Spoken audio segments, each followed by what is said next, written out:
போராட்டம் இல்லாமல் வராது மண்ணில் மாற்றமே. போராட்டம் ஒன்றாலே உண்டானதிங்கு யாவுமே. போராட்டம் செய்யாமல் போகாது வந்த சோகமே.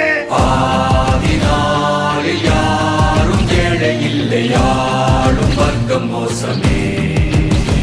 கொடியேந்தும் கைகள் கூட்டு சேர்ந்து நிற்க ஏதும் இல்லை வாட்டமே.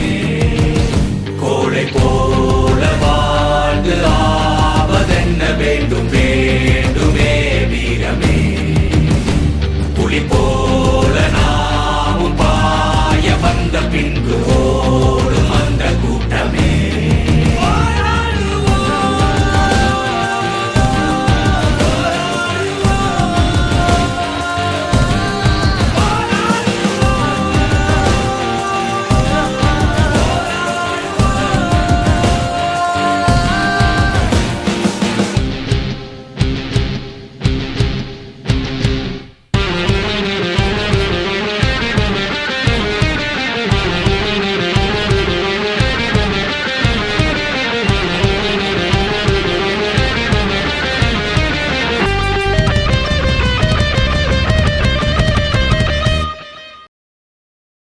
Tamil Nadu mobile sales and service அசோசியேஷன்லேருந்து தலைவர் மதுரை மைந்தன் ஷெரீஃப் நம்ம காரைக்குடியில் வந்து Chennai mobile AR Chennai mobile அப்படின்னு தொடங்கிட்டு தன்னோட வாழ்வாதாரத்தை ஃபுல்லாக தன்னோட சம்பாத்திய பணத்தெல்லாம் உள்ளே போட்டு அதை ஓப்பன் பண்ணிவிட்டு ஒரு நிதி நிறுவனத்திலேருந்து கோடு கிடைக்காதனால அவர் வந்து இப்போது வியாபாரம் பண்ண முடியாமல் ஒரு பிரச்சனையில் இருக்கார்.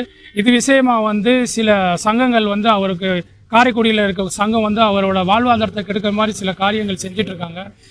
இதுக்கு நாங்கள் பேச போய் அந்த தனியார் வந்து நிதி நிறுவனத்தில் பேச போய் அங்கே பேசிக்கிட்டு இருக்கும்போது நம்மளை வந்து அவதூறாகவும், நம்ம ஒரு சங்கம் கிடையாது, இது முறையாக பதியலை, இது என்னமோ அவங்க தான் வந்து என் கூட நின்று பதிஞ்ச மாதிரியும், அவங்க வந்து இது சரியாக பதியலை, இது வந்து பணத்தை வாங்கிட்டு செய்யக்கூடிய வேலை, இப்படிலாம் வந்து அவதூறு பரப்பிட்டு இருக்காங்க சமூக வலைதளங்களில்.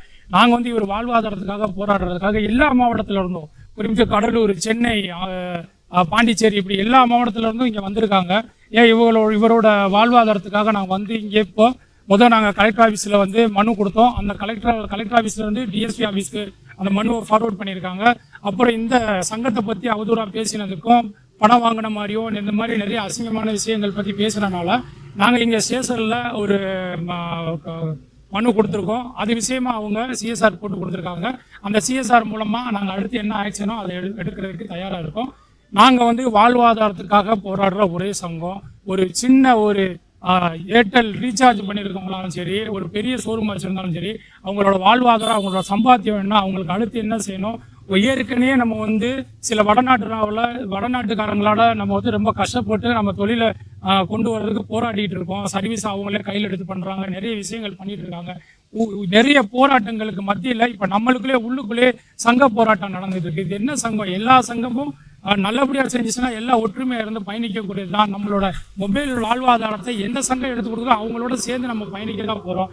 அதை விட்டுட்டு நீ சங்கம் கிடையாது, நான் சங்கம் கிடையாது, நாங்கள் தான் சங்கம், நாங்கள் அங்கீகாரம் இருக்குன்னா கவர்மெண்ட்டில் வந்து வேறு இது புதுசாக வேறு அங்கீகாரம் பண்ணணும், அந்த சங்கத்துக்கு வேறு ஏதாவது முத்திரை குத்தி கொடுத்துருக்காங்களா, இதுதான் அங்கீகாரம், இதெல்லாம் அங்கீகாரம் இல்லைன்னு எல்லாம் ஒரே பத்திர ஆஃபீஸில் தான் பதிகிறோம், எல்லாம் ஒரே இதுதான் பண்ணுறோம், எல்லார்ட்டையும் ஒரே மாதிரி நம்ம பணம் வசூல் பண்ணிகிட்டு இருக்கோம். அந்த உறுப்பினர் சந்தா வசூல் பண்ணுறோம். இதை வந்து போலியாக வசூல் பண்ணுறாங்க, திருட்டுத்தனம் வசூல் பண்ணுறாங்க, போலி அட்டையை கொடுக்குறாங்க. இப்படிலாம் பேசி ரொம்ப கஷ்டப்படுத்தி மன உளைச்சலை உருவாக்கி சங்கத்தை நடத்த விடாமல் செய்கிறதுக்கு நிறைய தீய சக்திகள் அது உள்ள வேலை பார்த்துட்டு இருக்கு.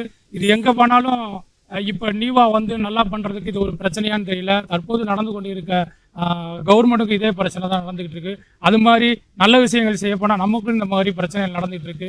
இதை எப்படி நம்ம கொண்டு போய் கேட்குறதுன்றதுக்காக நம்ம அரசுகிட்ட எடுத்து வச்சுருக்கோம். அரசு நல்ல முடிவாக தரும் அப்படிங்கிற ஒரு சந்தோஷ முடிவோடு இன்றைக்கி நாங்கள் வந்ததுக்கு எந்தவித எதிர்ப்பு இல்லாமல் எங்களை ஏற்றுக்கிட்டு நீங்கள் செய்கிறது கரெக்டுன்னு சொல்லி எல்லாம் பார்த்துட்டு நல்ல முறையில் பண்ணி கொடுத்துருக்காங்க.